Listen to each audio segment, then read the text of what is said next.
باللہ من الشیطان الرجیم بسم اللہ الرحمن الرحیم۔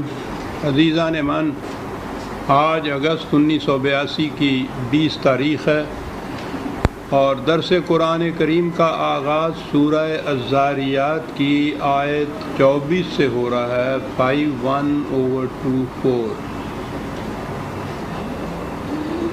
کبھی ہمارے شاعر کہا کرتے تھے کہ انسانوں کی قسمت افلاک کے تابع چلتی ہے،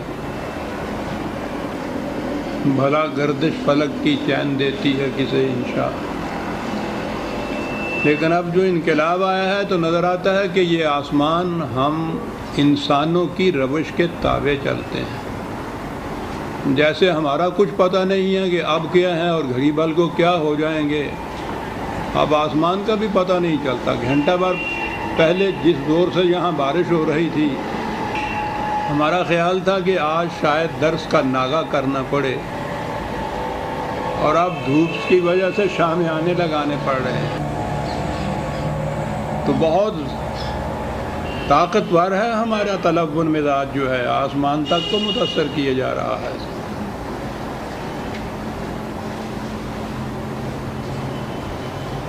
درس کا جیسے میں نے عرض کیا ہے آغاز سورہ 24 سے ہو رہا ہے، آیت 24 سے ہو رہا ہے، سورہ 51 سے۔ سابقہ آیات میں قرآن کا جو انداز ہے وہ بات ساری جو نقطے کی ہے قرآنی تعلیم میں، وہ قانون مکافات عمل ہے۔ انسان کے ہر عمل کا ایک متعین نتیجہ، اور اسے ہی وہ بدلائل و شواہد سمجھاتا چلا جاتا ہے۔ سابقہ آیات میں اس نے خارجی کائنات کے مختلف شواہد کو پیش کیا کہ تم دیکھو کہ کس طرح سے ایک خاص عمل اسی قسم کا متعین نتیجہ مرتب کرتا ہے، اور پھر جیسا کہ اس کا انداز ہے، یہ تو دلائل تھے، شواہد وہ پیش کرتا ہے اب اقوام سابقہ کی داستانوں کو، ان کے معال اور انجام کو۔ جیسا کہ قریب ہر درس میں یہ دہرایا جاتا ہے، یہ داستانیں کوئی تاریخ کے نصاب کے طور پر پیش نہیں کی جاتی۔ ان کا مقصد یہ ہوتا ہے کہ فلاں قوم نے اس قسم کا نظام قائم کیا، اس قسم کی روش اختیار کی، اس کا یہ نتیجہ نکلا۔ جہاں بھی کوئی قوم اسی قسم کی روش اختیار کرے گی اور ایسا ہی نظام قائم کرے گی، اس کا نتیجہ بھی یہی نکلے گا۔ یہ ہے مقصود ان داستانوں کے بار بار دہرانے کا، کہ تم دیکھ لو کہ تم کس روش پہ چل رہے ہو، تمہارا نظام کیسا ہے، اس میں کبھی تبدیلی نہیں ہوگی۔ ہم کسی کی خاطر اپنی روش کو نہیں بدلیں گے۔ لن تجد لسنت اللہ تبدیلا، یہ ہے مقصد ان داستانوں کے دہرانے کا۔ تو دلائل جو تھے خارجی کائنات کے، وہ پیش کرنے کے بعد پھر تاریخی شواہد قرآن نے پیش کیے ہیں۔ آنے والی چند آیات کے اندر قریباً جتنے بھی اقوام سابقہ کا ذکر قرآن میں مختلف مقامات پر آیا ہے، وہ ان کی طرف اشارہ کرتے ہوئے چلا گیا ہے۔ یعنی ان آیات میں زیادہ تفصیل نہیں بیان کی گئی، کیونکہ ان کی تفاصیل تو مختلف مقامات پر اس نے بڑی شرح و بسط سے بیان کی ہوئی ہے۔ ان کو یکجا کیا جائے تو وہ پوری مسلسل تاریخ بن جاتی ہے ہر ایک قوم کی۔ دوسرے مقامات پر وہ صرف کچھ اشارہ کرتے ہوئے آگے چلا جاتا ہے۔ بات وہ شروع کرتا ہے قوم لوط سے۔ وہ جو ان کے ہاں جنسی بدنہادی تھی، سیکس پرورشن، اسی اشارے میں ہی میں بات کروں گا۔ قرآن نے کہا ہے کہ یہ چیز انفرادی نہیں ہوتی کہ اس تقاضے کو جس طرح سے جی چاہے اس کی تسکین کر لی جائے، اس کے لیے حدود مقرر ہیں، اور حدود فراموش قوم جو ہے وہ بالآخر تباہ ہو کر رہتی ہے۔ لیکن جہاں بھی قوم لوط کا ذکر آیا ہے اس کی ابتدا قرآن کریم نے حضرت ابراہیم کے واقعہ سے کی ہے کہ وہ راستے میں پڑھتے تھے، اور یہ جو حضرت لوط کی طرف خدا کے فرستادہ گئے تھے وہ پہلے حضرت ابراہیم کو مل کر آگے پہنچے تھے۔ آپ کو یاد ہوگا کہ حضرت ابراہیم علیہ السلام نے جب ہجرت کی ہے اپنے وطن سے تو ان کے ساتھ حضرت لوط بھی ان کے ساتھ آئے تھے، وہ ایمان لے آئے ہوئے تھے، ابھی نبوت سے سرفراز نہیں ہوئے تھے۔ تاریخ بتاتی ہے کہ وہ آپ کے بھتیجے تھے، لیکن بہرحال وہ آپ کے ساتھ ہی آئے۔ لیکن وہ تو یہ جسے ڈیڈ سی آج کہتے ہیں، بحر میت، وہ یہ فلسطین کے علاقوں کے اندر گرد و پیش ہی تمام کا اقوام تھیں اور تمام انبیاء کرام آئے تھے، تو وہ تو وہاں سیٹل ہو گئے۔ اور حضرت ابراہیم علیہ السلام فلسطین کے ان علاقوں میں جو شام کے ساتھ ملتا ہے، یا یوں کہیے کہ شام کے علاقوں کے اندر، اور وہاں سے اپنے ایک بیٹے اسماعیل کو انہوں نے حجاز میں بسایا، اور یہاں انہوں نے بیت اللہ کی بنیاد رکھی۔ تو راستے میں یہ پڑھتے تھے، یہ اس دور کا ذکر ہے جب حضرت لوط بحر میت پہ نبوت سے سرفراز ہو چکے ہوئے تھے، اور حضرت ابراہیم علیہ السلام ادھر شام کے علاقے میں۔ تو ذکر قرآن یوں کرتا ہے کہ اس کے فرستادہ جو حضرت لوط کی طرف گئے تھے وہ راستے میں حضرت ابراہیم علیہ السلام سے ملتے ہوئے گئے، اور اس کے لیے بھی ایک یوں ہی نہیں راستے میں وہ ملتے ہوئے گئے، ایک اہم فریضہ ان کے ذمہ تھا، ایک خوشخبری تھی جو حضرت ابراہیم کو دینی تھی۔ حل اتاک حدیث ضیف ابراہیم المکرمین، اے رسول کیا تمہیں ابراہیم کے مہمانوں کا جو بڑے ہی معزز تھے ان کا ذکر بھی آپ کے سامنے بھی آیا ہے؟ آپ کو معلوم ہے ان کے متعلق؟ یہ انداز ہے قرآن کا بات بیان کرنے کا۔ اذ دخلوا علیہ فقالوا سلام، قال سلام، وہ جب آئے ہیں دونوں نے، انداز ہی یہی ہے۔ قرآن کی تعلیم جو ہے اس کا ملخص یہی ہے کہ ہر انسان دوسرے انسان کی سلامتی کا خواہاں ہو، اور بڑا ہی جامع لفظ ہے۔ اس میں حفاظت، پروٹیکشن، امن ایک طرف، اور دوسرے کی نشو و نما، صلاحیتوں کی برومندی یہ دوسری طرف، اس کو تکمیل تک پہنچانا۔ ایک لفظ کے اندر یہ دونوں معنی آ جاتے ہیں، اور اس کے علاوہ بھی معنی ہیں۔ تو قرآن نے انبیاء کرام کے متعلق بھی کہا، خدا بھی ان کو سلام علیہ کہتا ہے، وہ آپس میں بھی یہی کہتے ہیں، وہ جو دوسرے افراد سے ملتے ہیں وہ بھی یہی کہتے ہیں۔ ہمیں بھی یہی سکھایا گیا ہے کہ جب ملیے تو کہیے السلام علیکم، بڑی جامع چیز۔ اور ادھر سے جواب آتا ہے وعلیکم السلام۔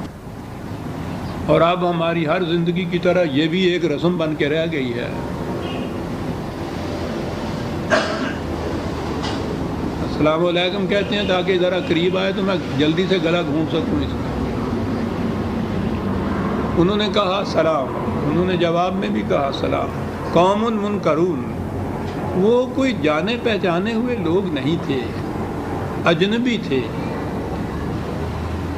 حضرت ابراہیم علیہ السلام پہچان نہیں سکے کہ کون ہیں، لیکن پہچانے نہ بھی جائیں بہرحال مہمان تو تھے، اجنبی مہمان بھی معلوم۔ فراغ الی اہلہ فجاء بعجل سمین، تو چنانچہ وہ گئے اور وہاں سے اس زمانے کی ضیافت جو تھی، دعوت جو تھی، گوشت پہ ہی گزارا تھا ان لوگوں کا، اور بہترین ضیافت گوشت کی ہوتی تھی۔ تو وہ گئے کہ وہ ایک بچڑے کا، بھنے ہوئے بچڑے کا گوشت لے کر آ گئے۔ فقربہ الیہم قال الا تاکلون، وہ انہوں کے پیش کیا کہ کھائیے، اور انہوں نے نہ کر دی کہ نہیں شکریہ، ہم نہیں کھاتے۔ تو یہ جو ان کا انداز تھا، اس سے انہیں کوئی ایسا احساس ہوا کہ انہوں نے کچھ یگانگت کا ثبوت نہیں دیا۔ مہمان بن کے آئے تھے، تو مہمان برداری کا تو طریقہ کا انداز یہ ہے نا کہ کچھ تھوڑی سی یگانکت ہوتی،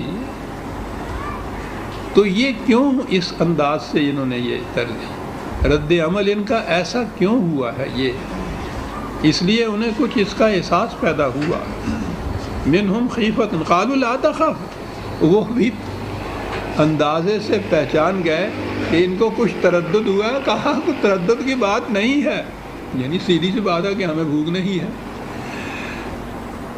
تردد کی بات نہیں ہے۔ وَبَشَّرُوهُ بِغُلَامٍ عَلِيمٍ، دوسرے مقامات پہ بڑی تفصیل سے لکھا گیا ہے کہ انہوں نے حضرت ابراہیم علیہ السلام، قرآن میں دوسرے مقام پہ ہے کہ یہاں بھی آئے گا کہ اچھی خاصی عمر ہو چکی تھی، بڑھاپے تک کی عمر آ گئی ہوئی تھی، خود بھی بیوی بھی، اور ابھی ان کے ہاں اولاد نہیں ہوئی تھی۔ اور یہ بھی ہے کہ اگر پہلا بیٹا پیدا ہوا تھا حضرت اسماعیل علیہ السلام، تو اس کے 14 سال بعد تک پھر دوسرا بیٹا نہیں پیدا ہوا۔ حضرت اسحاق علیہ السلام دوسرے بیٹے تھے اور وہ 14 سال بعد وہ پیدا ہوئے تھے۔ تو ممکن ہے یہ چیز بھی ہو، کچھ نا امیدی کسی صورت ہو، تو انہوں نے ایک لڑکے کی بشارت دی علیم، کہ وہ بیٹا بھی بہت صاحب علم ہوگا۔ فَأَقْبَلَتِ امْرَأَتُهُ فِي سَرَّةٍ فَسَكَّتْ وَجْهَهَا وَقَالَتْ عُجُوبٌ عَقِيمٌ، تو بیوی نے سنا تو اس نے، جیسے کہتے ہیں نا کہ اس نے کہا کہ آئے میری توبہ، اس بڑھاپے کے اندر اور اولاد کی بات تم کر رہے ہو، کیا کہہ رہے ہو؟ یعنی جیسے عام طور پہ یہ کہتا ہے کہ یہ تو کچھ شرم کی سی بات ہے، 80 85 سال کا یہ بوڑھا، میں 70 75 سال کی بوڑھی، اور میرے متعلق کہہ رہے ہو کہ میرے یہاں اولاد ہوگی، کیا کہہ رہے ہو؟ انہوں نے کہا کہ نہیں کوئی بات نہیں، یہ ایسے ہی ہے جو ہم تمہیں خبر دے رہے ہیں۔ قالوا کذالک قال ربک انہ هو الحکیم العلیم، اس نے کہا کہ یہ بات ہم اپنی طرف سے نہیں کہتے، یہ تو ایک پیغام خداوندی تھا جو ہم تم تک پہنچا رہے ہیں، اور جب اس نے یہ بات کہی ہے خدا نے، تو بہرحال یہ تو ایسے ہو کے رہے گی، چیز ہوگی۔ یہاں دو لفظ آئے ہیں، هو الحکیم العلیم، یہ ہے مقام جہاں کھڑا ہونا پڑتا قرآن کے لیے۔ یہ جو اب اس بڑھاپے میں بھی اولاد ہو رہی ہے، تو یہ کوئی معجزہ نہیں ہے، معجزے میں حکمت کا تعلق ہی نہیں ہوتا۔ جو تصور ہے میریکل کا، وہ تو یہ ہے کہ جتنے قاعدے قانون عوام ہوتے ہیں ان کو ڈیفائی کرتا ہوا ایک واقعہ سرزد ہوتا ہے، اس کے تو معنی معجزہ کہ عقل کا عاجز آ جانا ہے کہ عقل سمجھ ہی نہ سکے یہ کیسے ہو گیا۔ تو جو چیز ایسی ہو اس میں دلائل اور حکمت کا کیا تعلق، خدا کے حکیم ہونے کا کیا تعلق؟ علیم وہ جانتا ہے کہ کیوں نہیں اولاد ہو رہی، حکیم کہ یہ ایک چیز ایسی ہے جو حکمت کی روح سے ہو جائے گی، ورنہ یہ ہونا چاہیے تھا کہ خدا اس پہ قادر ہے، وہ جو چاہے کر سکتا ہے، یہ نہیں کہا۔ تو میں نے عرض کیا نا قرآن کریم کس طرح سے عزیزان من سمجھا جاتا ہے، یہاں یہ چیز، اور یہ دوسرے مقام پہ آ چکی ہوئی ہے بات۔ اسی قسم کا واقعہ حضرت زکریہ علیہ السلام کے ساتھ پیش آیا تھا، ان کے ہاں بھی اولاد نہیں تھی، وہ بھی کبر سے نہیں تھی، ان کے ہاں بھی اسی طرح سے بشارت دی گئی تھی، انہوں نے بھی یہی، ان کا بھی رد عمل یہی تھا، اور وہاں بھی یہی چیز تھی کہ حکمت سے کام لیا۔ تو اب آج کل کی اصطلاح میں تو واقعی حکمت طباوت کو کہتے ہیں۔ بہرحال حکمت کا لفظ یا حکیم کا لفظ وہاں آتا ہے جہاں قاعدے قانون کے مطابق کوئی بات ہوتی ہے۔ وہاں کیا کہا تھا قرآن نے کہ حضرت یحییٰ علیہ السلام کی پیدائش کیسے ہوئی؟ وَأَصْلَحْنَا لَهُ زَوْجَهُ 21/90،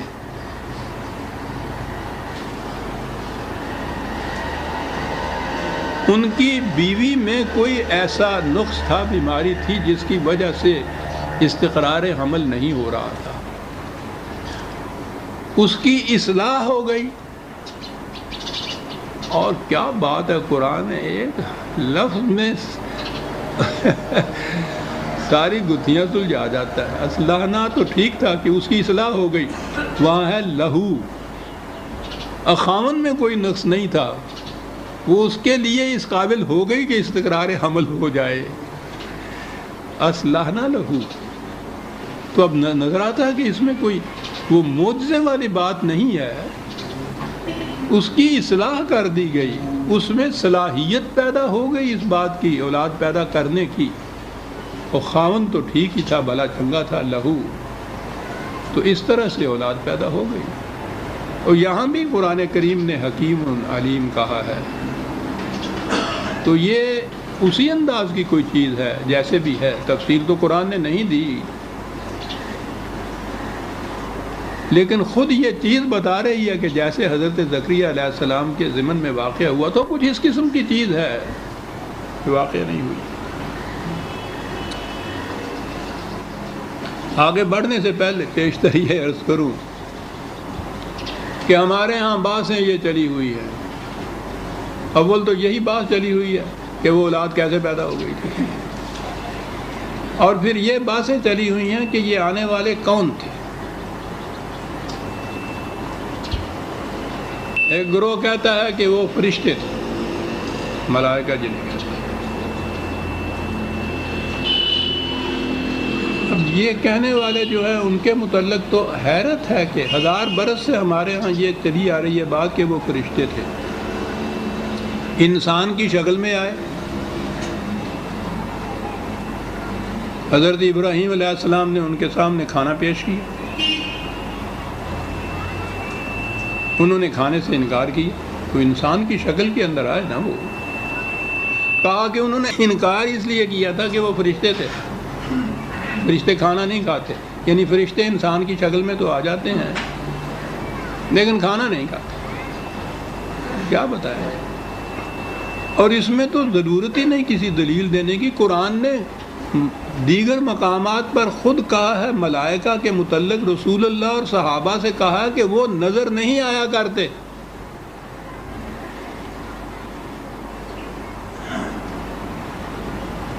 حیرت ہوتی ہے عزیزان مان مجھے تو ان چیزوں سے کہ اتنی لمبی چوڑی باتیں ہیں، یہ صرف اس لیے ہے کہ قرآن نہیں ان کے سامنے،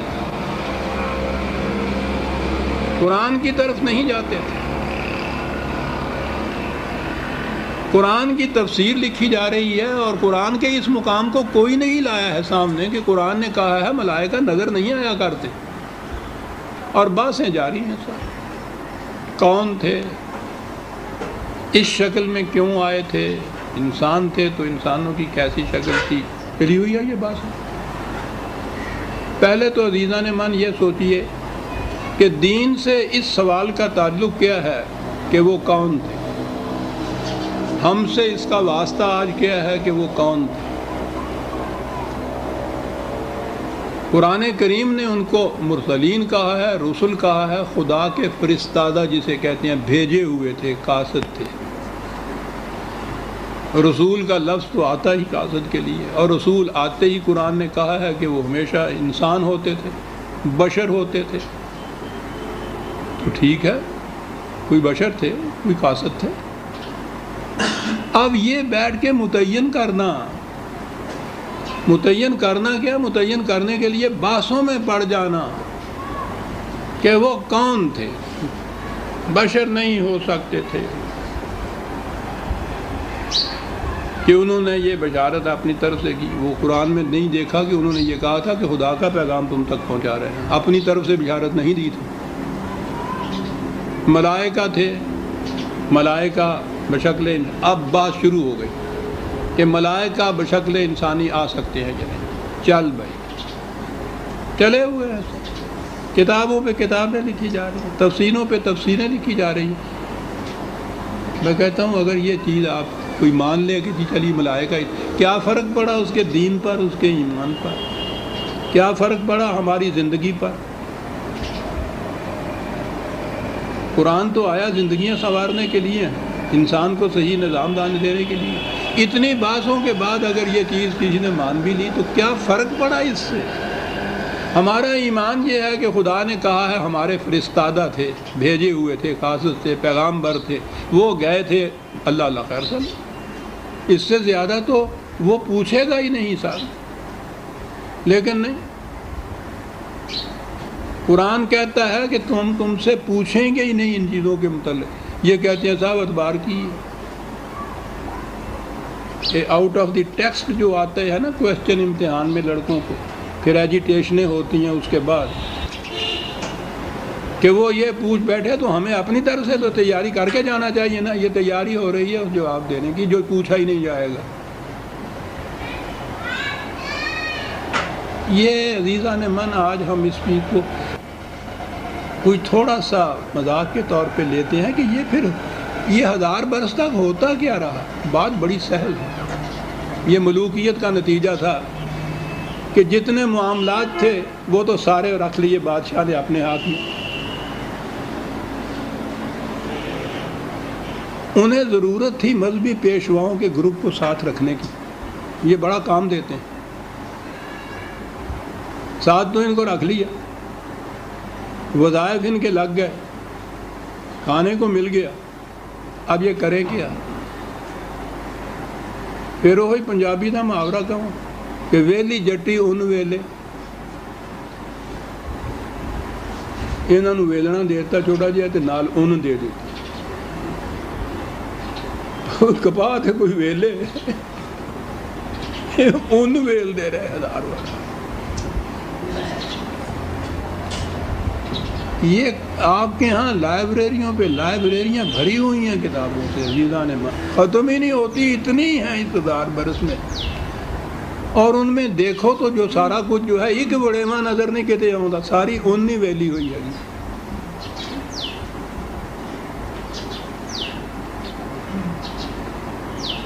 کوئی صاحب یہ بات سمجھ نہ سکے تو اپنے ساتھ والے کسی پنجابی بھائی سے پوچھ لیں کہ میں نے کہا کیا ہے۔ یہ سارا کچھ اس طرح سے، اور یہ سارے علوم آج پڑھائے جاتے ہیں، 9 سال تک پڑھاتے ہیں، 18 علوم ہیں، سارے اون اور بیلنے کے متعلق۔ تو اب جو اور کام کوئی نہ رہا بساط دنیا کا، تو یہی کچھ کرنا تھا نا۔ اوہ کیا بات یاد آ گئی سب۔ ایک ان پڑھ ذمہ دار فوج کا صوبے دار میجر، پھر ستمبر کا مہینہ آ رہا ہے، پھر سن 65 کی جنگ یاد آ رہی ہے، جسے اس قوم نے، ناشکری قوم نے اس طرح سے فراموش کیا ہے، اور خود بھگت رہے ہیں پھر کہ وہ بلبلی باقی نہیں رہے۔ اس جنگ کے بعد میں ان میدانوں کو دیکھنے کے لیے گیا تھا جہاں ان شہداء کے خون اس مٹی میں ملے ہوئے تھے۔ میں نے ان کا پھر طلوع اسلام میں ہر میدان کا ذکر کیا تھا۔ پاکستان کی نئی زیارت گاہیں طلوع اسلام میں خیم کرم کے مقام پہ میں گیا، وہاں ویسے تو صلح ہو چکی ہوئی تھی، جنگ اس وقت تو نہیں تھی، لیکن ابھی میں نے دیکھا کہ خیم کن ہم نے ہندوؤں سے فتح کیا تھا۔ وہاں اس کنارے کے اوپر ایک سپاہیوں کی ٹکڑی اور اس کا ایک کمانڈر، وہ صوبے دار میجر سا تھا، دوسری طرف سامنے ہندوؤں کی بھی اتنی سی، لیکن جنگ نہیں تھی۔ تو میں ان سب سے باتیں کرتا تھا۔ یہ بڑی مارکے کی جنگ تھی جو خیم کرن میں لڑی گئی تھی، اور یہ کہا گیا تھا کہ 3 دن اور 3 راتیں مسلسل 1 منٹ کے وقفہ کے بغیر یہ جنگ انہوں نے لڑی تھی ان سپاہیوں نے۔ تو میں نے پوچھا کہ یہ اس میں آپ اور آپ کے سپاہی تھے وہ 3 دن کی؟ کہنے لگے جی ہاں ہم ہی تھے وہ۔ تو یوں ہی میں نے پوچھ لیا کہ 3 دن 3 راتیں آپ لڑتے رہے، تو کچھ کھانے پینے کا کیا اس دوران میں تھا؟ عزیزان من، وہ سن پڑھ صوبے دار میجر سپاہی نے مجھ سے کہا، شپت ماری میرے منہ پہ کہنے لگا میاں صاحب یہ کھان پین دے کام ویلیاں دے ہوندے ہیں. اللہ اکبر. ارسطو بھی یہ بات نہیں کہہ سکتا جو وہ 2 لفظوں میں بات کہہ گیا. یہ کام ویلیاں دے ہوندے ہیں. اس حالت پہ کہنے لگے وہ چنوں کی پوٹلی بھی ہمارے پاس ہوتی تھی, پانی کی وہ کپی بھی. کہنے لگا اس کی فرصت کیسے تھی کہ سوچے کہ چنا جائے اور گم کھائے. اکنو کرا دماغ کے فرصت سے باغ باں بلبل چے گفتو گل چے شنیدو صبا چے کرد. ابھی کس کو فرصت تھی وہ یہ پوچھتا پھرتا. بلبل نے پھول سے کیا کہا, پھول نے کیا جواب دیا, صبا کیا کہتی ہوئی گزر گئے. فرصت کیسے کس کی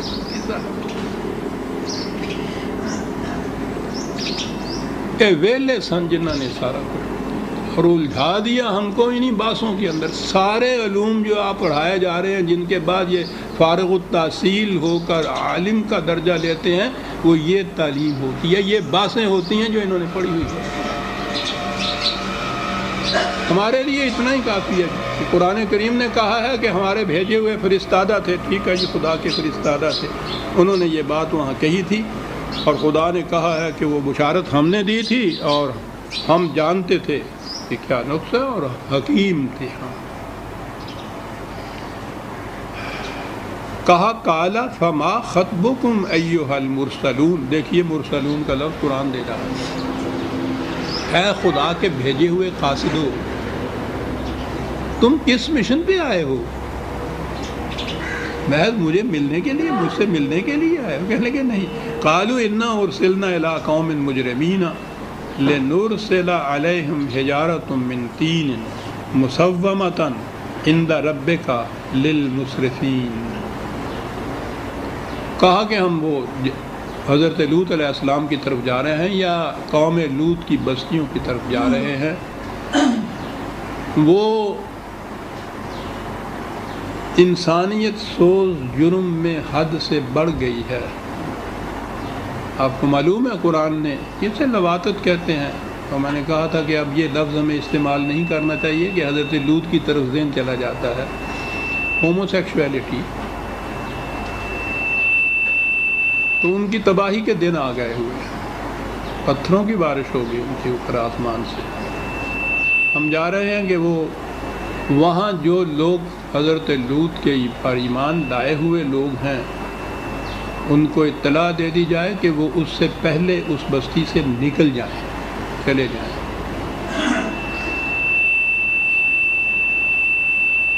میرا خیال ہے کہ آگے جو ذکر آتا ہے مختلف قوموں کا, وہاں تک پہنچنے کے بعد میں یہ عرض کروں گا کہ یہ اس کا کیا تعلق تھا اس چیز کا. فلاں قوم نے اس قسم کے جرائم کیے, جھکڑ آیا تباہ ہو گئے. فلاں نے اس قسم کے یہ سیلاب آیا وہ تباہ ہو گئے. فلاں نے ایسا کیا زلزلہ آیا تباہ ہو گئے.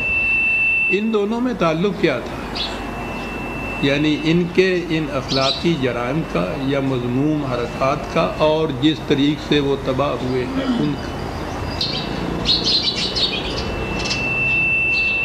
فما وجدنا فیہا غیر بیت من المسلمین. یعنی ساری بستی میں ایک ہی گھر تھا جو خدا کے قوانین کو صحیح مانتا تھا, اس پہ ایمان لایا تھا, اس کے سامنے جھکا ہوا تھا. ایک ہی گھرانہ تھا, ایک ہی گھر تھا, وہ حضرت لوط کا تھا. اور میں سمجھتا ہوں کہ یہ بیت من المسلمین کے معنی وہ ایک ہاؤس نہیں ہو سکتا. یہی ہے کہ وہ ایک مرکز, ایک گھرانہ, ایک خاندان. کیونکہ یہ جو حضرت لوط علیہ السلام کا گھر تھا اس میں تو بتایا کہ ان کی بیوی بھی خلاف تھی. جی ہاں, میں کہہ یہ رہا تھا کہ وہ اس گھرانے کی تو خود حضرت لوط علیہ السلام کی بیوی بھی مخالفین میں سے تھی, اس لیے وہ بھی ان کے ساتھ ہی تباہ ہو گئی تھی. تو خیر بیت من المسلمین ایک ہی گھرانہ تھا جو اسلام لایا ہوا تھا پوری بستی میں. وَتَرَكْنَا فِيهَا آيَةً لِلَّذِينَ يَخَافُونَ الْعَذَابَ الْأَلِيمَ. اب یہ ہوا مقصد اس داستان کے بیان کرنے کا کہ جو بعد میں آنے والے ہیں وہ اس سے عبرت پکڑیں کہ اس قسم کے معائب اور ضمائم اور جرائم کا نتیجہ تباہی ہوا کرتا ہے۔ بات اتنی ہے جو قرآن نے بتانی ہے، واقعہ تاریخ کا بیان کرتا ہے کہ اس سے محسوس شواہد سے بات جلدی سمجھ میں آ جاتی ہے اور زیادہ اثر انداز ہوتی ہے۔ اور میں نے کئی دفعہ یہ بتایا ہے کہ قرآن نے انہی اقوام کا اس لیے ذکر کیا کہ یہ عرب ان راستوں سے دن رات گزرتے تھے اور وہاں ان قوموں کی اجڑی ہوئی بستیوں کے کھنڈرات پڑے ملتے، تو ظاہر ہے کہ یہ باتیں ہی نہیں کیا کرتے،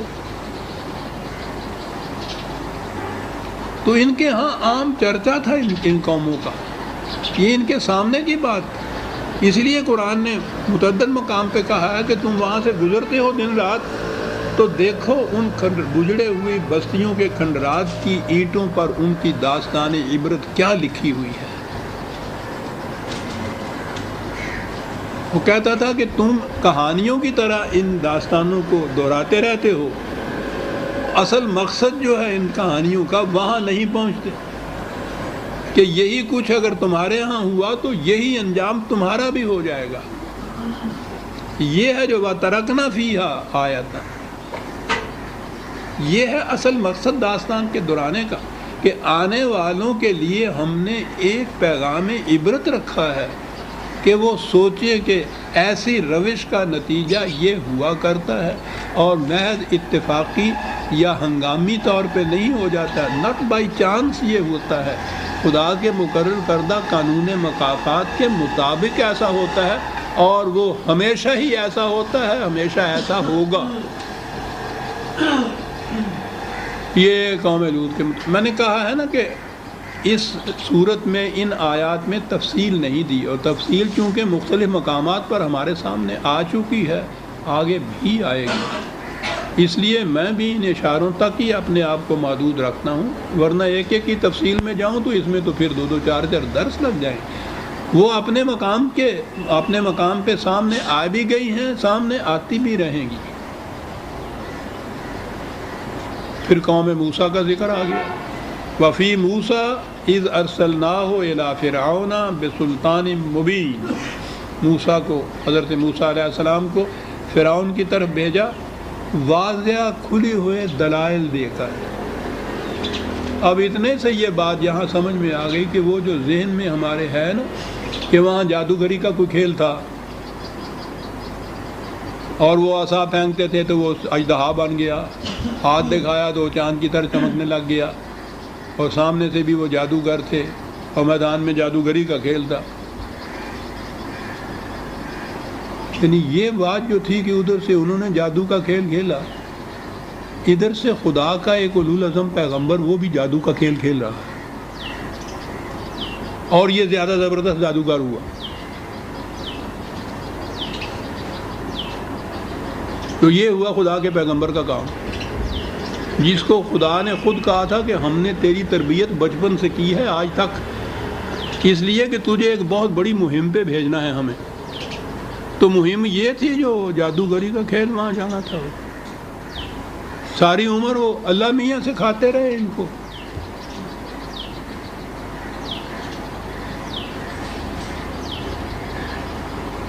یہ چیزیں اپنے مقام پہ آ چکی ہیں، یہ جادو کا کھیل ہی تھا۔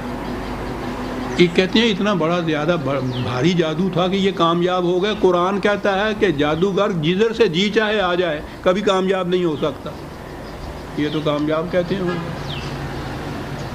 تو یہ ساڑھا جادوگر تھی کہ نہیں، میں سلطان مبین، دلائل جو بڑی واضح تھیں وہ تو ان کے سامنے دلائل لے کر گئے۔ ہر نبی اپنے پیغام کو دلائل اور براہین کی روح سے پیش کرتا ہے، یہ آج کی بات نہیں ہے، اس دور کی بھی جو ابھی جہالت کا دور تھا، عام طور پہ قوم میں اس کی واقف نہیں تھی، نبی پہلے دن سے دلیل سے بات کرتا تھا۔ خدا نے ہر نبی کے متعلق کہا ہے کہ وہ دلائل پیش کرتا تھا اور وہ دھاندلی کرتے تھے مقابلے۔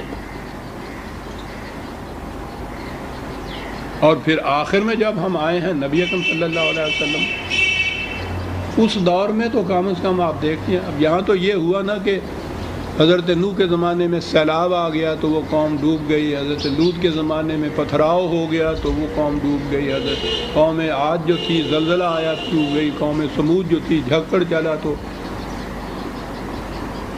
تو یہ اگر یہی طریقے تھے ان کے جرائم کے بدلے میں ان کو تباہ سزا دینے کے یا تباہ کرنے کے، نبی اکرم صلی اللہ علیہ وسلم کا تو دور پورا ہمارے سامنے، اس میں تو کوئی بات بھی معجزانہ نہیں ہوئی ہے۔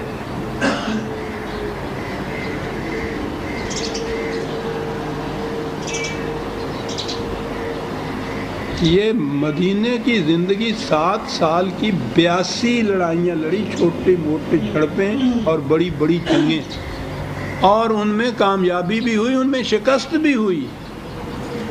حضور خود زخمی ہو گئے جنگ احد کے اندر، چھلنی ہو گئی تھی پیٹھ، کہہ رہے ہیں کہ یوں تیر چبھے ہوئے تھے جیسے شہد کی مکھیاں چھتے پہ ہو۔ صحابہ نے دیوار بن کے کھڑے ہو کے بچایا تھا۔ بیٹی زخم بھرنے کے لیے آئی تھی، وہ مرہم لگانے کے لیے جسے کہتے ہیں۔ شکست ہوئی ہے، قرآن میں شکست کا ذکر کہا گیا ہے کہ شکست اس لیے ہوئے کہ تم نے اپنے کمانڈر کی ہدایات جو تھیں ان کو نظر انداز کر دیا، جس مقام پہ اس نے تمہیں کھڑا کیا تھا اس مقام کو چھوڑ کے ادھر آ گئے، جگہ خالی دیکھی دشمن نے، اور وہ آ گیا اور کہا کہ گھبراؤ نہیں، یہ بات جو ہے اس کو دیکھو کہ ایسا کرنے سے یہ ہوتا ہے، آئندہ نہ ایسا کرنا، پھر ایسی شکست ہو جائے گی۔ شکست بھی اس لیے ہوتی تھی کہ کوئی اسٹریٹجی میں غلطی ہو جاتی تھی، کامیابی اس لیے ہوتی تھی کہ جب وہ جنگ عذاب ہے جسے جنگ خندق کہتے ہیں، کوئی طریقہ اور نظر نہیں آتا تھا، عرب میں کوئی جانتا نہیں تھا اس سے پہلے اس اسٹریٹجی کو، جنگ کی۔ مدینے کے گرد خندق کھود دی تھی حفاظت کے لیے۔ قرآن نے حکم دیا ہے کہ اپنی سرحدوں کے اوپر رسالے اتنی طاقتور رکھو کہ دشمن کو جرأت نہ ہو جائے تمہاری طرف قدم بڑھانے کی۔ کوئی معجزہ نہیں ہو رہا۔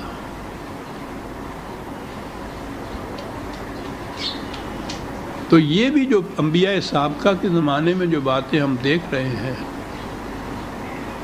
وہ فطرت کے قوانین کی روح سے ہی ایسا ہوا تھا۔ اب میں ابھی عرض کروں گا کہ پھر ان دونوں میں تعلق کیا تھا۔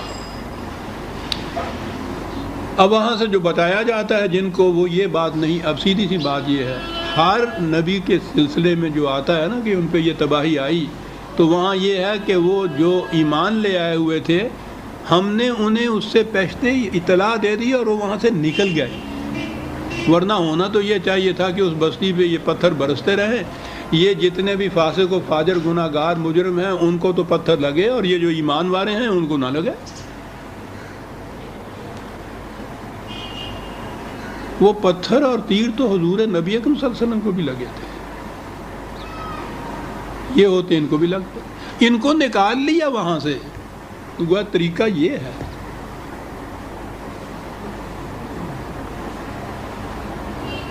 حضرت نوح علیہ السلام کا پہلا ہی ذکر آتا ہے، سیلاب آنے والی بات، اس سے پیشتر نظر آتا ہے کہ وہ جانتے نہیں تھے وہ لوگ کشتی کسے کہتے ہیں۔ قرآن کہتا ہے کہ ہم نے پہلی دفعہ سکھایا ابراہیم کو کہ کشتی یوں بنائی جاتی ہے، تو وہ دور ایسا تھا کہ وہ کشتی بنانا بھی خدا کی طرف سے وحی کے ذریعے تھا، پہلے نہیں تھا یہ۔ وہ کشتی بنا رہے تھے، یہ بتا رہے تھے کہ ایک سیلاب آنے والا ہے، اس میں اسی سے بچا جائے گا، وہ مذاق کرتے تھے۔ اگر وہ عزیزان من ان کو مذاق نہ کرتے، سیریسلی لیتے کہ بات کچھ ایسی کہتا اور وہ بھی کشتی بنانے لگ جاتے، وہ بھی بچ جاتے۔ بتایا تو کشتی نے، جس کے پاس کشتی ہوتی وہ بچ جاتا۔ حضرت نوح علیہ السلام نے اپنے کافر بیٹے کو آواز دی تھی کہ آ جاؤ تم بھی بچ جاؤ، وہ تو الگ بات ہے کہ اسی نے انکار کر دیا، ورنہ وہ آتا کشتی میں بیٹھ جاتا وہ بھی بچ جاتا، نہیں بیٹھا ہے ڈوب گیا۔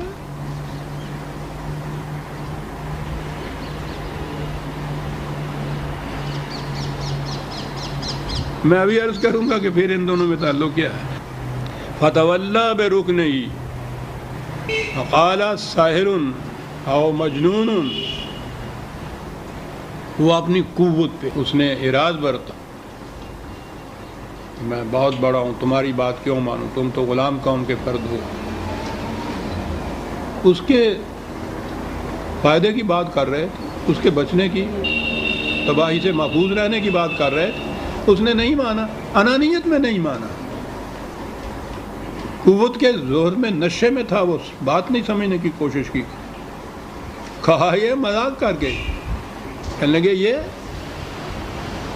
یا تو اپنے دعوے میں بہت بڑا جھوٹا ہے. یاد رکھیے عربی زبان میں سحر کے معنی جھوٹ، یہ جادو ہی نہیں ہوتا، باطل کے لیے لفظ آتا ہے، جھوٹ کے لیے آتا ہے، فریب کے لیے آتا ہے، کذب کے لیے آتا ہے، ہر بناوٹی چیز کے لیے آتا ہے. جھوٹا ہے اپنے دعوے میں، یا تو دانستہ جھوٹ بولتا ہے، اور یا یہ پاگل ہو گیا ہے، مجھ سے کہہ رہا ہے کہ تم تباہ ہو جاؤ گے، یہ قوم غلام جو تمہاری ہے یہ مالک ہو جائے گی. کہتا ہے یہ پاگل کی بات نہیں تو اور کس کی بات ہو سکتی ہے. اگر وہ سنجیدگی سے سوچتے جو کوئی یہ کہہ رہے تھے تو بچ جاتے. فَأَخَذْنَاهُ وَجُنُودَهُ فَنَبَذْنَاهُمْ فِي الْيَمِّ وَهُوَ الْمُلِيمُ. تو نتیجہ یہ ہوا کہ اس نے کان ہی نہیں دھرا کہ یہ کیا کہہ رہے ہیں کہ تمہاری تباہی آ جائے گی. قوت کے زور میں اس نشے میں ہی بدمست رہا. نتیجہ یہ ہوا کہ غلط چال چلی، یہ تو پار دک گئے، وہ ڈوب گئے. وفی عاد اذ ارسلنا علیہم الریح العقیم ما تذر من شیء اتت علیہ الا جعلتہ کالرمیم. اور قوم عاد کا بھی واقعہ تم کو معلوم ہے، ایک جھکڑ، ایک ہوا چلی، آندھی چلی، تباہ کر دینے والی جتنی تھی، اس نے کسی چیز کو چھوڑا ہی نہیں ہے، جس پہ سے گزری اسے چورا چورا کر کے رکھ دیا. وفی ثمود اذ قال لهم تمتعوا حتی حین. اور سمود کے وقت میں بھی یہ کیفیت ہوئی، وارننگ ان کو دی تھی کہ بعد آ جاؤ، تھوڑا سا وقت تمہارے پاس یہ ہے، بچ جاؤ گے. فعتوا عن امر ربهم فاخذتهم الصاعقة وهم ينظرون. انہوں نے بھی سرکشی برتی، مذاق سمجھا کہ کیا کہہ رہے ہیں، ہم کیسے تباہ ہو سکتے. قوت کے نشے میں ہر شخص یہی کہہ رہا ہے عزیزان من کہ ہم کیسے تباہ ہوتے ہیں. اسی کے دور میں، اسی زمانے میں جن کے پاس یہ قوت نہیں ہوتی، یعنی جو اس نشے میں نہیں ہوتے، وہ دیکھ رہے ہوتے ہیں کہ تباہی آ رہی ہے. انہیں تو نظر آتا ہے یہ کر کچھ نہیں سکتے، انہیں اسی سے کہنا ہوتا ہے، وہ اس نشے میں ہوتا ہے. اور جو نشے میں ہوتا ہے وہ تو کوئی سمجھ کی بات مانتا ہی نہیں ہے. نشے کا تو یہ حق شرابی کے نشے کو دیکھیے، نشے کا پہلا اثر یہ ہوتا ہے کہ وہ میں نہیں اپنے آپ کہتا، ہم کہتا، اوے اسی بڑے انہیں، وہ اسی کہنے لگتا اپنے آپ. جب بھی کوئی دوسرے کو تو اور اپنے آپ کو ہم کہنے لگ جائے تو سمجھ لیجئے کہ یہ نشے میں ہے، پھر کوئی بات اس کی سمجھ میں نہیں آتی. انا ربکم الاعلی، یہ تھا نا فرعون، وہ انی بھی نہیں کہہ رہا تھا. حالانکہ خدا بھی ہو تو اس کو حق حاصل ہے، وہ انا کہتا ہے اپنے آپ کو، لیکن جب بھی وہ بندوں کے ساتھ بات کرتا ہے، ان کے ساتھ تراحم خسروانہ برتا ہے تو انی کہتا ہے. انی بڑا فرق ہوتا ہے. قرآن کے انداز عجیب ہے صاحب. انا نہیں کہتا پھر اس وقت، یہ انا کہنے والے لوگ تھے. فَمَا اسْتَطَاعُوا مِنْ قِيَامٍ وَمَا كَانُوا مُنْتَصِرِينَ. کیا بات دونوں کہی. غلط نظام سے یہ کیفیت ہو گئی ان بدمستوں کی. دو لفظ عزیزان مان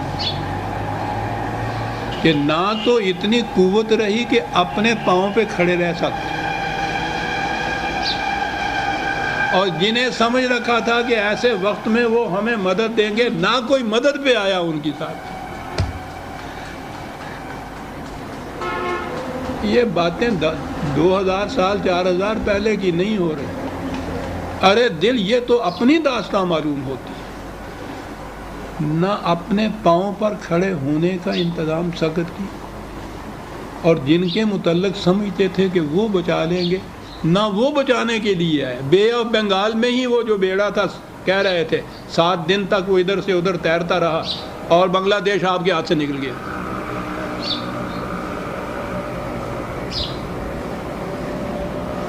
یہ جو مدد دینے کے وعدہ کرتے ہیں وہ تو اس وقت پھر یہ آپ خود کیلکولیٹ کرتے ہیں کہ ہمارا فائدہ کس میں ہے۔ آپ کو قائم رکھنے میں ان کا فائدہ ہوتا ہے، مدد دے دیتے۔ آپ کو اگر بفر سٹیٹ بنانا ہوتا ہے تو ہر قسم کی مدد دیتے چلے جاتے، قربانی دا بکرا بنتا تو رہ جائے۔ اگر وہ دیکھتے ہیں کہ نہیں ادھر اس کو کٹوائی دینا چاہیے، ادھر زیادہ فائدہ ہے، وہ ادھر کر دیتے ہیں۔ کیا بات کہی ہے! فَمَسْتَطَاعُوا مِنْ قِيَامٍ، استطاعت، اپنے پاؤں پر خود کھڑے ہونے کی استطاعت نہ پیدا کی۔ اور جنہیں سمجھتے تھے کہ ایسے وقت میں وہ ہماری مدد کو پہنچ کے بچا لیں گے، تو ایسے میں کسی نے آواز تک نہیں دی برابر میں۔ تو کیوں خان من یہ داستان پرانے دور کی ہے یا ہر دور کی داستانیں ایسی ہیں؟ وَقَوْمَ نُوحٍ مِّن قَبْلُ إِنَّهُمْ كَانُوا قَوْمًا فَاسِقِينَ۔ سب سے پہلے تو قوم نوح کی بات شروع ہوئی تھی۔ کیا جرم تھا ان کا؟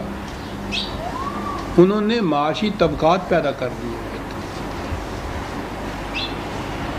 عجیب بات ہے، پہلا نبی، پہلی قوم، پہلی داستان اور بات قرآن شروع کرتا ہے طبقات کی تقسیم سے،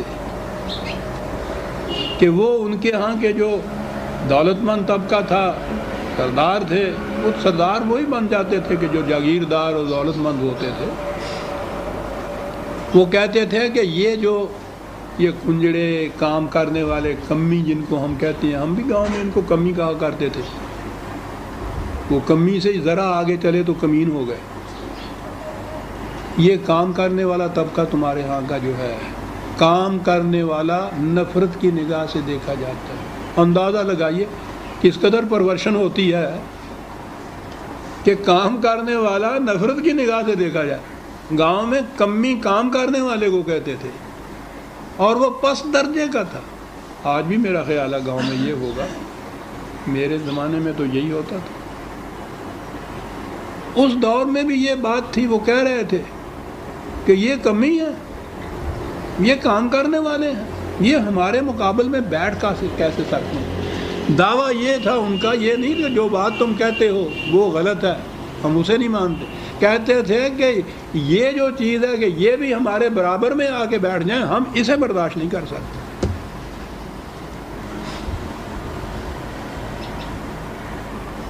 ان کی تباہی جو تھی اس قوم کی کس طریقے سے آئی؟ استعارتاً کہوں گا، پانی کے سیلاب سے، اور پانی تو پھر گڑھے کو اور اونچ اور نیچ کو برابر کر دیا کرتا ہے نا۔ تو اس نے پھر کمی اور سردار کو برابر کر دیا نا، کمی تو بچ گیا۔ تو کیسے یہ بچے تھے؟ جیسا میں نے عرض کیا، حضرت نوح علیہ السلام کشتی بنا رہے تھے۔ اگر یہ معجزے سے بچنا ہوتا تو پھر کشتی کے ذریعے بچنے کے کیا معنی؟ اور کشتی کے ذریعے بچنا ہے تو مومن اور کافر دونوں بچ سکتے ہیں۔ اور جیسا میں نے عرض کیا ہے کہ وہ تو بیٹے کو آواز دے رہے تھے کافر کو کہ آ جاؤ، وہ بیٹھ جاتا، بچ جاتا، وہ خود نہیں بیٹھا۔ تو بات تو آج بھی ہمارے لیے ہے کہ تباہیوں کے سیلاب سے بچنے کے لیے جو قبل از وقت کشتیاں بنا لیتے ہیں وہ تو بچ جاتے ہیں، اور جو اس وقت پھر اپنے عیش و عشرت میں اور کھیل تماشے میں اور لغو و لہو میں اپنی مفاد پرستیوں میں لگے رہتے ہیں، کشتیوں کی فکر نہیں کرتے، تو پھر سیلاب نہ پرست کے در خانہ کدام است۔ بڑا عمدہ مصرع ہے صاحب۔ سیلاب یا ہڑ آتا ہے تو یہ آ کے نہیں پوچھتا کہ جی دروازہ کہاں ہے جو میں وہاں سے داخل ہوں، وہ دروازہ نہیں پوچھا کرتا۔ بہت خوبصورت ہے، سیلاب نہ پرست کہ در خانہ کدام است، پھر وہ سب کو برابر کر دیتا ہے۔ تو بات یہ کہی آخر میں آگے قرآن میں کہ جو قوم سیلاب کی آمد سے پہلے کشتیاں بنا لیتی ہے وہ اس تباہی سے بچ جاتے ہیں۔ اب تم سوچ لو خود بیٹھ کے کہ کس قسم کے سیلاب آنے والے ہیں اور تم نے اس سے بچنے کے لیے کشتیاں کیسی بنائی۔ لیکن وہ کہتا یہ ہے کہ جو قوم بھی ان مقاصد کو چھوڑ کے عیش اور عشرت میں پڑ جائے، قوت کے نشے میں پڑ جائے، انانیت کا شکار ہو جائے، وہ مدہوش ہو جاتی ہے اس کے۔ اور یہ ساری قوم کی بات جو ہے وہ یہ نہیں کرتا، وہ تو بڑی بات پتے کی کہتا ہے۔ غالباً حضرت صالحہ نے یہ کہا تھا یا حضرت ہود نے یہ کہا تھا، دونوں میں سے ایک نے، کہ یا اللہ یہ تو آوے کا آوا بگڑا ہوا ہے، میں ان کی اصلاح کیسے کر سکوں گا؟ اتنی بڑی تعداد اس قوم کی، اس قدر یہ بگڑی ہوئی قوم، خرابیاں ہی خرابیاں ہیں، تو میں کس طرح ان کی اصلاح کروں گا؟ کہا گیا کہ یہ ساری قوم کی بات نہیں، دارالخلافے میں 9 بدماش کٹھے ہوئے بیٹھے ہیں، ان کا انتظام کر لو تو قوم ساری ٹھیک ہو جائے گی۔ قوم تو ان کی وجہ سے بگڑتی ہے۔ کیا کیا باتیں نہیں بتا گیا قرآن، یہ ہے بات۔ لیکن جب یہ انہیں نہیں ٹھیک کرتی، یہ ساتھ تباہ ہوتے ہیں، تو پھر قرآن یہ بھی بتا کہ جہنم میں یہ کہیں گے کہ بار الہ انہوں نے ہمیں تباہ کیا تھا، انہیں دگنی سزا دے، ہمیں کیوں سزا دی جا رہی ہے؟ ہم تو بے بس تھے، انہوں نے تباہ کیا تھا۔ جواب ملے گا کہ ان کو جو قوت حاصل تھی وہ کس کی بدولت حاصل تھی؟ تمہاری ہی دی ہوئی قوت تھی جو انہیں حاصل تھی، ورنہ ان کے تو 2 ہی بازو تھے۔ تم اگر ان کی تقویت کا سامان نہ بنتے تو یہ کر کیا سکتے تھے؟ تم ذریعہ ہو اس تمام خرابیوں کا جو ان کے ہاتھوں سے برپا ہوئی ہیں، اس لیے تمہیں بھی وہی سزا ملے گی جو ملتی ہے۔ ٹھیک ہے جرم ضعیفی کی سزا مرگ مفاجات، یہ کوئی ایکسکیوز نہیں ہے کہ ہم نہیں تھے۔ تو قرآن ان داستانوں کو عزیزان من اس لیے دہراتا ہے، وہ کہتا ہے کہ یہ اس لیے چیزیں، یہ فطرت کے یہ حوادث جنہیں ہم کہتے ہیں سیلاب، جھکڑ، تیز ہوائیں، زلزلے، کہتے آتے رہتے ہیں۔ جو قومیں قبل از وقت ان کے متعلق انتظام کر لیتی ہیں وہ اس سے بچتی ہیں، لیکن مشکل یہ ہے کہ جن قوموں کے اکابرین اپنی مفاد پرستیوں میں پڑے رہیں، اپنی عیش پسندیوں میں پڑے رہیں، اپنی ہی وہ چالوں میں چالیں چلتے رہیں بساط کے اوپر، وہ اس میں منہمک رہتے ہیں، وہ پھر اس انتظامات کے معاملے کے اندر کام نہیں دیتی باتوں کو، ادھر سے وہ غافل ہو جاتے ہیں، اس کو نگلیکٹ کر دیتے ہیں، تباہی آ جاتی ہے۔ وہ ارم کی قوم جو تھی، قوم سبا، اس کے معاملے میں قرآن نے بتایا کہ اچھی بھلی زراعتی اکانومی تھی ان کی، زراعت کی، بڑے اچھے باغات لہلہاتے ہوئے، کھیتیاں بڑی عمدہ، انہوں نے ڈیم بنا رکھے تھے، ان میں وہ پانی اسٹور کرتے تھے، ان سے یہ سارا کچھ ہوتا تھا، بڑی خوشحال قوم۔ کہنے لگا ان میں جو ہوس آئی تو انہوں نے کہا کہ صاحب یہ دور دراز تک ہم باہر کیوں نہ چلے جائیں، ابو ظہبی میں اور قطر میں اور ان میں کیوں نہ چلے جائیں، لمبے لمبے راستے اختیار کر لیے تجارت کے، اور وہ ڈیم رہنے دیا اسی طرح۔ یہ آپ لگ گئے اس ہوس اور کے اندر، باہر جانے لگ گیا، ڈیم کی مرمت نہ کی، ایک دم جو ایک حلہ آیا ہے اس نے بند توڑ کے رکھ لیا، وہ کہنے لگے وہ سارے کا سارا ہی بہا کے لے گیا صاحب، یہ اس تجارت میں لگے رہے۔ یہ بتاتا ہے قرآن، یہ تھے عزیزان مانو ذرا جن کی وجہ سے یہ قومیں ان طریقوں سے تباہ ہوتی تھیں۔ یہ کوئی معجزے کی بات نہیں ہے، یہاں تو ہر بات قانون کے مطابق ہوتی ہے، یہ تباہیاں بھی قانون کے مطابق آتی ہیں۔ بچا جا سکتا ہے اگر حفاظت کے سامان کر لیں۔ حفاظت کے سامان اس صورت میں وہ کہتا ہوتے ہیں کہ جب ارباب نظام جو ہیں وہ اس فکر میں ہر وقت رہیں کہ قوم کس طرح سے محفوظ رہ سکتی ہے، تباہیوں سے کس طرح سے حفاظت کا سامان بام پہنچایا جا سکتا ہے، وہ اپنے آپ کو اس چیز میں لگائے رکھیں۔ تو یہ فطرت کی طرف سے تو یہ چیزیں آتی ہی رہتی ہیں۔ آج بھی جن قوموں نے اپنے انتظام کر رکھے ہیں وہ آپ دیکھیے کیسے بچے ہوئے ہیں۔ کہتے ہیں کہ یہی حال ہے، ان کے پاس چپا بھر زمین نہیں ہے، وہ سمندر کو دھکیل کے پیچھے کرتے جاتے ہیں، اور وہاں انہوں نے تختوں کے بند لگائے ہوئے ہیں کہ پانی نہ آنے پائے، اور ایک مملکت بتا رکھی ہے وہ سمندر کے پانی کو نہیں آنے دیتے۔ ساڈے کولوں لئی دا نالا جڑا ہے گا راول پنڈی دا، وہ سنبھالیا نہیں جاتا، یعنی کیپٹل سٹی تباہ ہو گیا۔ میں نے کہا وہ وہاں کون سا دریا ہے؟ ہم نے تو دیکھا وہاں تو قرب و جوار میں دریا بھی کچھ نہیں۔